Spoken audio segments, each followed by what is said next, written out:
Bagaimana logikanya orang ketika diruqyah terkadang bisa keluar paku, silet dan benda-benda yang tidak masuk akal?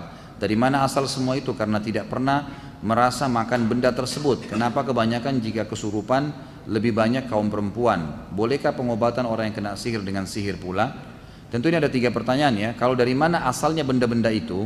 Ini ulama coba rincikan. Ini rincian ya. Tapi ini karena tidak ada dalil yang menjelaskan, maka ini rincian dari pengalaman ruqyah saja.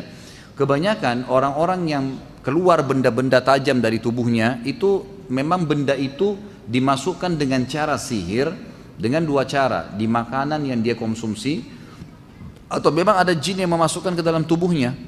Karena jin ini bisa masuk ke interaksi ke dalam tubuh manusia ya. Asal memang benteng orang itu terbuka, dia tidak sholat, tidak tutup aurat, tidak ada zikir pagi sore, memang nggak ada, maka itu mudah. Rata-rata orang yang ibadahnya bagus itu sihir jenis ini tidak bisa masuk umumnya.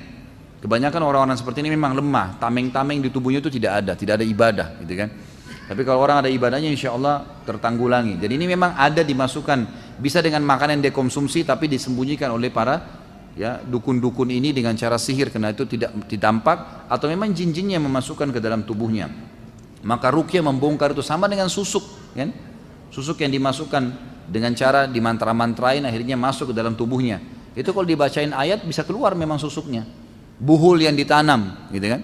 Saya punya pengalaman meruqyah air kemudian disiramkan di tempat yang ada buhul, itu subhanallah beberapa hari kemudian keluar buhul itu. Ada buhul yang keluar di halaman rumah itu gitu kan. Jadi memang dengan hikmah Allah Subhanahu wa taala. Kenapa kebanyakan yang kesurupan kaum perempuan? Sebenarnya tidak juga, laki-laki juga ada gitu kan. Pokoknya siapa saja yang kena sihir bisa saja terjadi. Tapi kesurupan ini terjadi memang, kalaupun terjadi pada perempuan ini karena kelemahan jiwa. Dia tidak bisa mengontrolnya gitu kan.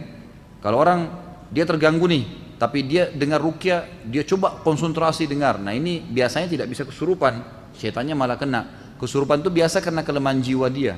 Maka setannya akhirnya menonjol untuk menguasai dia gitu. Tidak boleh mengobati sihir dengan sihir, haram. Tidak boleh haram dengan haram, gitu kan? Tidak boleh mengobati penyakit dengan yang diharamkan. Seperti misalnya kata Nabi SAW, Allah tidak jadikan kesembuhan kalian dengan hal-hal yang diharamkan. Kalau ada dokter bilang, Anda sembuh tapi syaratnya minum khamr ini, nggak boleh. Nggak ada ceritanya khamr bisa menyembuhkan misal. Atau menggunakan lemak babi ini, atau obat ini nggak boleh. Jelas dilarang dalam agama. Kata Nabi SAW, Allah tidak jadikan kesembuhan kalian pada hal-hal yang diharamkan. Jadi tidak mungkin itu terjadi. Jadi ini hal-hal mendasar yang harus diketahui. Jadi tidak boleh obatin apalagi sihir dengan sihir gitu kan.